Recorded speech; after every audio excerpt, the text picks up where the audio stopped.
আজকে তোমাদের সাথে একটা দুর্দান্ত চিকেনের রেসিপি শেয়ার করব। সেটা হলো পোড়া মশলা দিয়ে চিকেন কারি। অসম্ভব ভালো হয়েছিল খেতে। একবার হলো বাড়িতে এভাবে ট্রাই করো, আশা করছি ভালো লাগবে।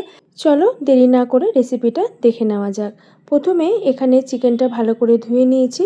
এর মধ্যে টক দই, নুন, হলুদ আর কাঁচা সর্ষের তেল দিয়ে ভালো করে মাখিয়ে রেখে দেব। এবার পোড়া মশলার জন্য একটা জালির মধ্যে দুটো পেঁয়াজ, একটা টমেটো খুব ভালো করে পুড়িয়ে নিতে হবে। দেখো আমি যেরকমভাবে পুড়িয়েছি। এবার এর মধ্যে আদা, রসুন, শুকনো লঙ্কা, কাঁচা লঙ্কা সমস্ত কিছুই খুব ভালো করে পুড়িয়ে নেব। ভাজা মশলার জন্য গোটা ধনে, গোটা জিরে আর গোলমরিচ খুব ভালো করে ভেজে নিচ্ছি। এবার এদিকে মশলাগুলোকে ভালো করে ছাড়িয়ে নিয়ে এটার একটা পেস্ট বানিয়ে নেব। দেখো পেস্টটা ঠিক এরকম তৈরি হবে। অন্যদিকে আলুটাকেও ভেজে নেব।